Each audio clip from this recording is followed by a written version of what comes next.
وعلیکم ورحمۃ اللہ وبرکاتہ۔ جناب مبین الحسن صاحب نے بھالدار پورہ ناگپور سے سوال کیا ہے کہ اکثر بقرہ عید کے موقع پر قربانی کے بعد لوگ جانور کے سری اور اس کے پائے یعنی جانور کی منڈی اور اس کے پائے بنانے کے لیے غیر مسلموں کے پاس جاتے ہیں جو انہیں بھون کر اور تیار کر کے پھر دیتے ہیں۔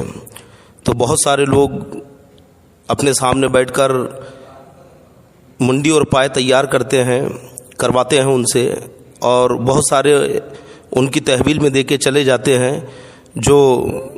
2-3 گھنٹے کے بعد پھر جب وہ بنا کے تیار کر دیتا ہے تو لے کر آتے ہیں۔ تو اس صورت میں شرعاً کیا حکم ہے؟ جنہوں نے غیر مسلموں کی تحویل میں بنانے کے لیے پائے وغیرہ چھوڑ کر آ گئے، اب واپس جا کر لے رکھے ہیں، تو ان کا وہ پائے وغیرہ کھانا درست ہے یا نہیں؟ دیکھیے جناب مبین الحسن صاحب، پائے وغیرہ یہ سب کھانے کی چیز ہے، اور جو جانور کی سری ہے یعنی منڈی وہ بھی کھائی جاتی ہے، اور ذبیحہ کے تعلق سے یہی ہے کہ ذبح کرنے والا سنی مسلمان ہو، اور سنی مسلمان کی گواہی پر ہی دوسرا کوئی شخص اسے کھا سکتا ہے، جبکہ کاٹنے چھیلنے والا کوئی غیر مسلم ہو۔ اگر نگاہ مومن سے گوشت ہٹ جائے تو پھر وہ جائز نہیں ہوتا۔ اب جن لوگوں نے اپنی نظروں کے سامنے رہ کر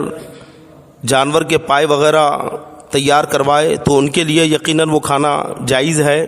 کیونکہ وہ ان کی نگاہوں کے سامنے ہی رہا۔ لیکن جنہوں نے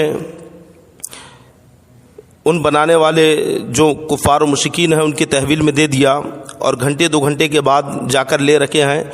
تو ان کے لیے وہ کھانا جائز نہیں، کیونکہ نگاہ مومن سے وہ ہٹ گیا۔ گوشت کا معاملہ بہت اہم ہے، اور اس میں مسلمانوں کو بہت زیادہ احتیاط کرنا چاہیے۔ اگر آپ کہیں پر بھی منڈی یا پائے دے رکھے ہیں تو اپنی نگاہوں کے سامنے بنوائے، ان کی تحویل میں دے کر نہ آئیں،